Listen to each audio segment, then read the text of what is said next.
बिस्मिल्लाहिर्रहमानिर्रहीम। अस्सलाम वालेकुम। मेरे चैनल पे खुशामदीद। आज हमने करना है जी कॉस्ट ऑफ प्रोडक्शन।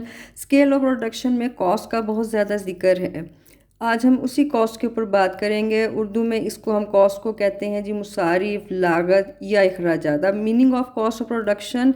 अच्छा जी, देखें, cost is the increasing function of quantity. हमेशा याद रखिएगा। देखें, C is the function of Q. ठीक है, क्यू शो करता है आउटपुट को, सी शो करता है कॉस्ट को। के लागत फाइल है पैदावार का या मिकदार का। देखिए, it is the increasing function of quantity, क्योंकि जब भी आपकी आउटपुट बढ़ती है तो कॉस्ट बढ़ती है, और जब भी आपकी आउटपुट कम होती है तो कॉस्ट कम होती है।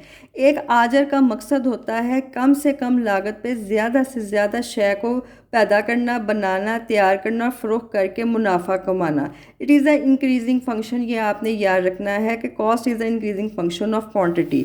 अच्छा जी, अब क्या है जी कॉस्ट की definition. Cost of production includes all such expenses which a producer has to bear for producing a commodity. के एक शय को पैदा करने के लिए आज जितने भी अखराजात बर्दाश्त करता है उसको हम क्या कहते हैं, लागत कहते हैं। अच्छा, अब 4 फैक्टर्स ऑफ प्रोडक्शन जो हैं वो हमेशा शय पैदा करने के लिए इस्तेमाल किए जाते हैं।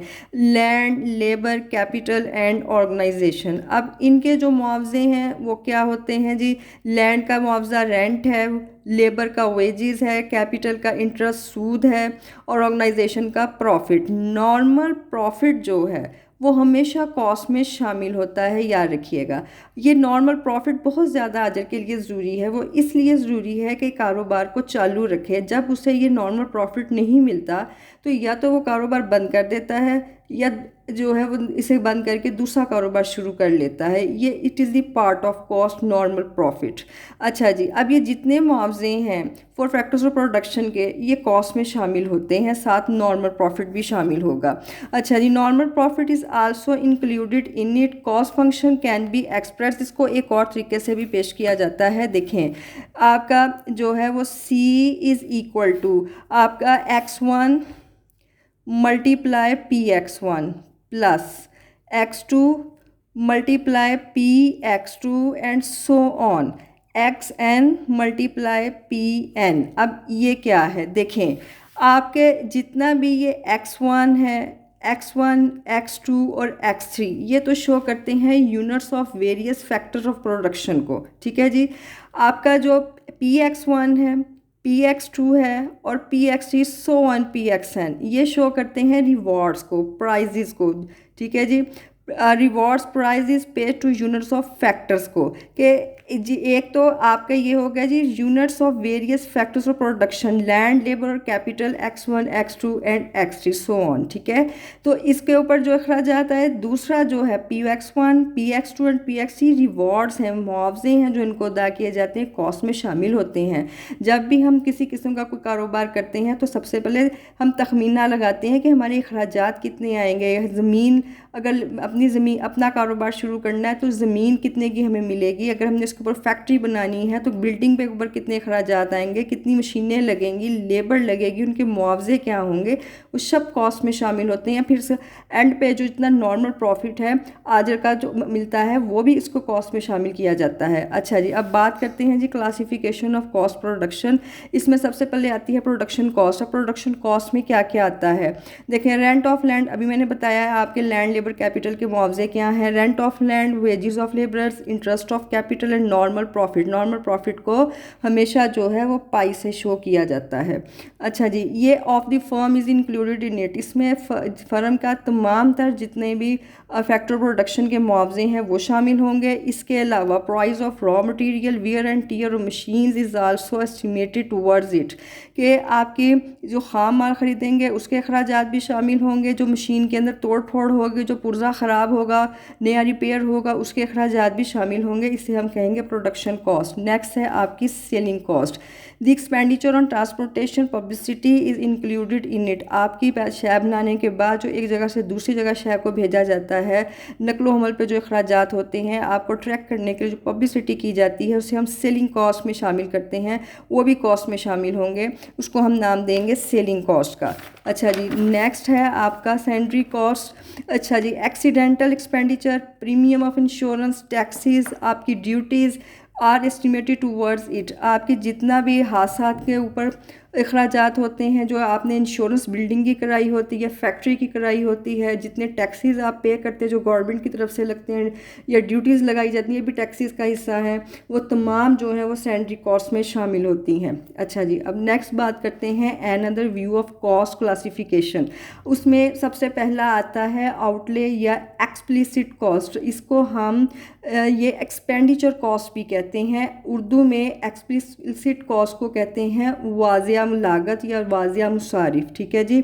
अच्छा, ये इट इंक्लूड्स, इसमें रेंट है, वेजिस है, इंटरेस्ट है, टैक्स पेमेंट्स हैं, ट्रांसपोर्टेशन कॉस्ट है, प्राइस ऑफ रॉ मटेरियल, आपकी एनर्जी, आपकी इलेक्ट्रिसिटी के बिल्स तमाम शामिल होते हैं। एक्चुअली जो आपके एक्सपेंडिचर ये कॉस्ट है जिसे हम एक्सप्लिसिट कॉस्ट कहते हैं, इसमें ये ऐसे अखराजात होते हैं जो आजर ने हर सूरत बर्दाश्त करने होते हैं। इसे हकीकी तौर पे आजरी ने बर्दाश्त करता है।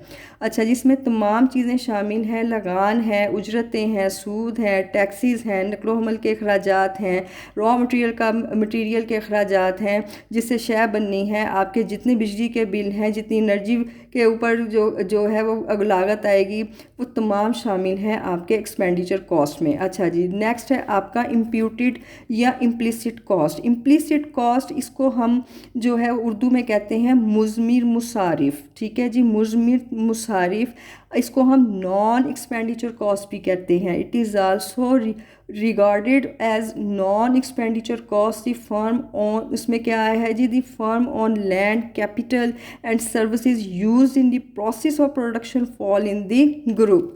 अच्छा जी, इसमें जो आपका आजर की अपनी लैंड होती है, जो सरमाया होता है, उस सूरत में जितने भी उसकी प्रोडक्शन पे अखराजात आते हैं वो बर्दाश्त करता है। अगर नुकसान हो तो वो भी बर्दाश्त करता है। इसमें इसे हम कहते हैं गैर हकीकी अखराजात। ये क्यों करता है ऐसा? देखें, ये असल में सादा लफ्ज़ों में ये वो मुसारिफ होते हैं जो एक फ़र्म को दूसरे आमलीन की ख़रीदारी के सिलसिले में बर्दाश्त करने पड़ते हैं। बर्दाश्त नहीं करने पड़ते, बल्कि एक फ़र्म इसलिए बर्दाश्त करती है कि फ़र्म का जो ज़री सरमाया होता है और बिल्डिंग होती है ये अपनी मलकियत होती है। ठीक है।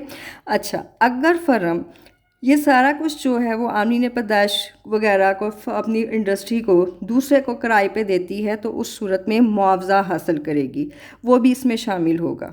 और वो उसकी हैसियत क्या होगी? मालिक की मैनेजर, अगर मालिक मैनेजर की खिदमत दे रहा है तो इसके बदले जो मुआवजा लेगा तो वो भी इसमें शामिल होगा। इसलिए इसमें इसे गैर अखराजाती मुसारिफ का नाम दिया जाता है। नेक्स्ट है आपका अपॉर्चुनिटी कॉस्ट। एक्चुअली ये जो इम्प्लिसिट कॉस्ट है और एक्सप्लिसिट कॉस्ट है, ये टाइप्स हैं अपॉर्चुनिटी कॉस्ट की। अपॉर्चुनिटी कॉस्ट को हम अल्टरनेटिव कॉस्ट भी कहते हैं। Opportunity cost is the foregone cost of the next best alternative present in the market. देखें, मुतबादल मुसारिफ वो मुसारिफ असल में होते हैं कि हम जो है वो बेस्ट का इंतखाब करते हैं मार्केट में जिससे उन्हें फ़ायदा हो। ये रिस्की होते हैं अपॉर्चुनिटी कॉस्ट में। इससे फर्म को फ़ायदा भी हो सकता है, नुकसान भी हो सकता है। देखें, हम सादा लफ्ज़ों में आपको समझाती हूँ कि किसी आमल के मुतबादल मुसारिफ से मुराद असल में वो रकम है जो एक आमल मसलन मज़दूर को दूसरे इस्तेमाल से निकाल कर किसी एक इस्तेमाल में रखने पे एक आजर या सोसाइटी बर्दाश्त करती है। इसकी एग्जांपल मैं छोटी सी आपको देती हूँ कि एक बंदा इंजीनियर है जो वापडा में काम करता है। ठीक है, जब वो वापडा में काम करता है वो कितनी तनख्वाह लेता है? वो तनख्वाह लेता है 8,000 फॉर एग्ज़ाम्पल। ठीक है, अब जब फ़र्म जो है वो वहाँ से निकाल के उसे लाएगी अपने पास तो इससे ज़्यादा उसे पैसे देगी। ठीक है, इससे ज़्यादा कितने देगी? वो 10,000 पे उसे रखेगी। ठीक है, अब अपॉर्चुनिटी कॉस्ट को मालूम करने का फार्मूला है जी, benefit of option B minus benefit of option A. Benefit of option B क्या है कि फ़र्म अपने पास ला के 10,000 पे रख रही है, और बेनिफिट ऑफ ऑप्शन ए क्या है? पहले वो 8,000 पे काम कर रहा था। ये देखें, ये है आपकी कितनी निकला आपका? ये निकला आपका 2,000। ठीक है जी, ये निकला आपका 2,000। इसका मतलब ये है कि ये जो है ना जी, ये आपकी अपॉर्चुनिटी कॉस्ट है। ठीक है, this is called opportunity cost.